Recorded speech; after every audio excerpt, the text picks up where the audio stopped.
लोकसभा चुनावों में बहुत ही कम समय बचा है और तारीखों का ऐलान भी हो चुका है। तो ऐसे में सभी राजनीतिक पार्टियों ने अपनी अपनी तैयारियां शुरू कर दी हैं। जहां भारतीय जनता पार्टी राम मंदिर के मुद्दे को लगातार भुनाने में लगी है, तो वहीं कांग्रेस पार्टी महंगाई और बेरोजगारी जैसे मुद्दे को लेकर भारतीय जनता पार्टी को घेर रही है। तो ऐसे में जनता के बीच से एक सर्वे सामने आया है। क्या है वो सर्वे, उसको बताने से पहले आपको बता दें कि देश में लोकसभा की कुल 543 सीटें, जिसमें से किसी भी पार्टी को पूर्ण बहुमत की सरकार बनाने के लिए 272 सीटों की जरूरत होती है। सबसे पहले हम बात करते हैं बिहार की। बिहार में लोकसभा की 40 सीटें हैं, जिसमें से एनडीए के खाते में 19 और इंडिया गठबंधन के खाते में 21 सीटें जाने का अनुमान है। वहीं आपको बता दें, अन्य के खाते में यहां से कोई भी सीट जाती हुई दिखाई नहीं दे रही है। आपको बता दें कि 2019 के लोकसभा चुनावों में एनडीए के खाते में 40 में से 39 सीटें गई थी, लेकिन इस बार इंडिया गठबंधन बनने के बाद भारतीय जनता पार्टी को कहीं ना कहीं नुकसान होता हुआ दिखाई दे रहा है।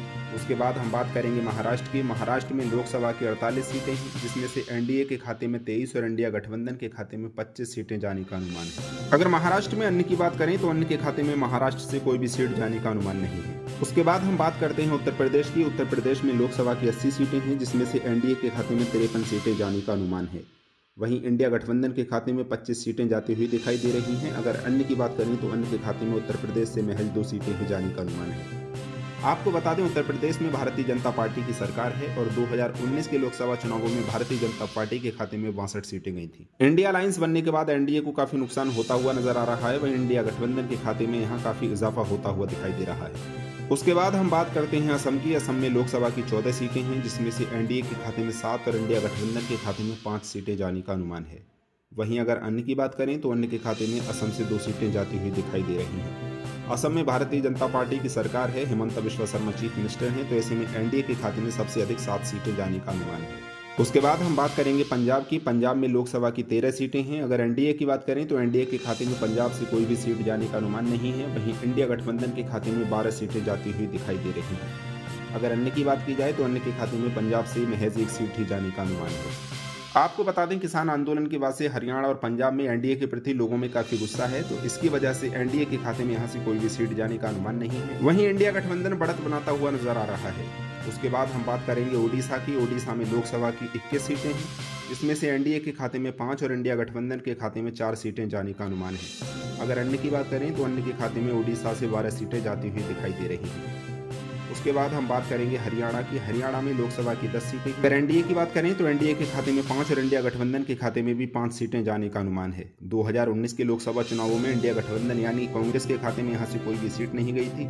इंडिया अलायंस बनने के बाद और किसान आंदोलन के बाद से यहाँ इंडिया गठबंधन को काफी फायदा मिलता हुआ दिखाई दे रहा है। वहीं अगर अन्य की बात करें तो अन्य के खाते में हरियाणा से कोई भी सीट जाने का अनुमान नहीं है। अब बात करेंगे छत्तीसगढ़ की। छत्तीसगढ़ में लोकसभा की 11 सीटें हैं, जिसमें से एनडीए के खाते में 5 और इंडिया गठबंधन के खाते में 6 सीटें जाने का अनुमान है। अगर अन्य की बात करें तो अन्य के खाते में यहां से कोई भी सीट जाने का अनुमान नहीं है। वहीं अगर बात करें झारखंड की, तो झारखंड में लोकसभा की 14 सीटें हैं, जिसमें से एनडीए के खाते में 5 और इंडिया गठबंधन के खाते में 9 सीटें जाने का अनुमान है। अगर अन्य की बात की जाए तो अन्य के खाते में झारखंड से कोई भी सीट जाने का अनुमान नहीं है। उसके बाद हम बात करते हैं गुजरात की। गुजरात में लोकसभा की 26 सीटें हैं, जिसमें से एनडीए के खाते में 22 और इंडिया गठबंधन के खाते में 4 सीटें जाने का अनुमान है। अगर अन्य की बात करें तो गुजरात से अन्य के खाते में कोई भी सीट जाती हुई दिखाई नहीं दे रही है। आपको बता दें, 2019 के लोकसभा चुनावों में एनडीए के खाते में 26 की 26 सीटें गई थी और इंडिया गठबंधन यानी कांग्रेस के खाते में यहाँ से कोई भी सीट नहीं गई थी। लेकिन इंडिया अलायंस बनने के बाद गुजरात में इंडिया गठबंधन के खाते में 4 सीटें जाती हुई दिखाई दे रही हैं। वहीं एनडीए को 4 सीटों का नुकसान होता हुआ नजर आ रहा है। उसके बाद हम बात करते हैं मध्य प्रदेश की। मध्य प्रदेश में लोकसभा की 29 सीटें हैं। अगर एनडीए की बात करें तो एनडीए के खाते में 24 और इंडिया गठबंधन के खाते में 5 सीटें जाने का अनुमान है।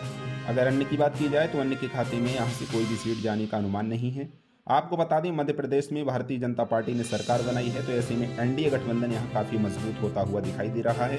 वहीं इंडिया गठबंधन के खाते में भी महज 5 सीटें ही जाती हुई दिखाई दे रही हैं। उसके बाद हम बात करते हैं राजस्थान की। राजस्थान में लोकसभा की 25 सीटें हैं, जिसमें से एनडीए के खाते में 20 और इंडिया गठबंधन के खाते में 5 सीटें जाने का अनुमान है। वहीं अन्य की बात करें तो अन्य के खाते में यहाँ से कोई भी सीट जाने का अनुमान नहीं है। राजस्थान में भी बता दें, हाल ही में विधानसभा चुनाव हुए हैं, तो ऐसे में भारतीय जनता पार्टी ने कांग्रेस को हराने के बाद सरकार बनाई है, तो ऐसे में एनडीए गठबंधन यहाँ काफी मजबूत नजर आ रहा है। उसके बाद हम बात करेंगे आंध्र प्रदेश की। आंध्र प्रदेश में लोकसभा की 25 सीटें हैं। अगर एनडीए की बात करें तो एनडीए के खाते में आंध्र प्रदेश से कोई भी सीट जाने का अनुमान नहीं है। अगर इंडिया गठबंधन की बात करें तो इंडिया गठबंधन के खाते में 2 सीटें जाने का अनुमान है। वहीं अगर अन्य की बात की जाए तो अन्य के खाते में 23 सीटें जाती हुई दिखाई दे रही हैं। अगला राज्य है पश्चिम बंगाल। पश्चिम बंगाल में लोकसभा की 42 सीटें हैं। अगर एनडीए की बात करें तो एनडीए के खाते में यहाँ सबसे अधिक 22 सीटें जाती हुई दिखाई दे रही हैं। वहीं इंडिया गठबंधन के खाते में भी महज 3 सीटें ही जाने का अनुमान है। अगर अन्य की बात करें तो अन्य के खाते में 17 सीटें जाने का अनुमान है। उसके बाद हम बात करते हैं तेलंगाना की। तेलंगाना में लोकसभा की 17 सीटें हैं, जिसमें से एनडीए के खाते में 1 और इंडिया गठबंधन के खाते में 14 सीटें जाती हुई दिखाई दे रही हैं। अगर तेलंगाना में अन्य की बात करें तो अन्य के खाते में 2 सीटें जाने का अनुमान है। उसके बाद हम बात करेंगे दिल्ली की। दिल्ली में लोकसभा की 7 सीटें हैं, जिसमें से एनडीए के खाते में 3 और इंडिया गठबंधन के खाते में 4 सीटें जाने का अनुमान है। अगर अन्य की बात करें तो अन्य के खाते में कोई भी सीट जाने का अनुमान नहीं है।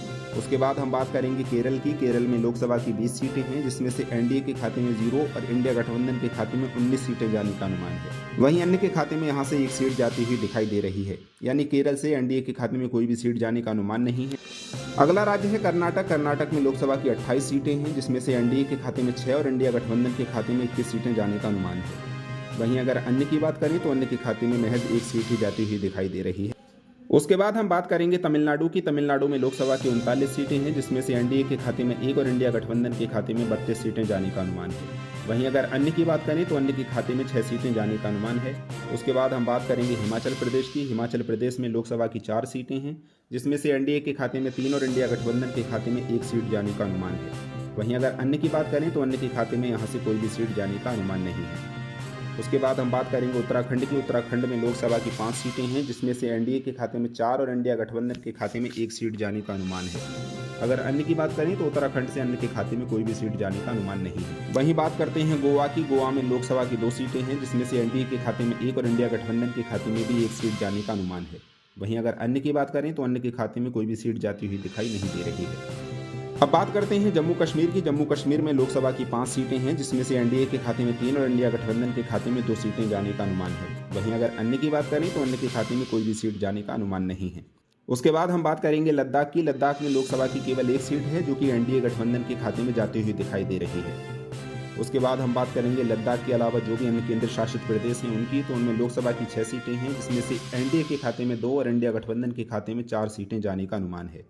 अगर अन्य की बात करें तो अन्य के खाते में यहाँ से कोई भी सीट जाने का अनुमान नहीं है। उसके बाद हम बात करते हैं उत्तर पूर्वी राज्यों की। उत्तर पूर्वी राज्यों में लोकसभा की 11 सीटें हैं, जिनमें से एनडीए के खाते में 2 और इंडिया गठबंधन के खाते में 7 सीटें जाने का अनुमान है। वहीं अगर अन्य की बात करें तो अन्य के खाते में भी 2 सीटें जाती हुई दिखाई दे रही हैं। तो बात करते हैं टोटल सीटों की, किसको कितनी सीटें मिल रही हैं। तो बता दें एनडीए को 237 सीटें मिलती हुई दिखाई दे रही हैं, तो इंडिया गठबंधन को भी 237 सीटें जाती हुई दिखाई दे रही हैं।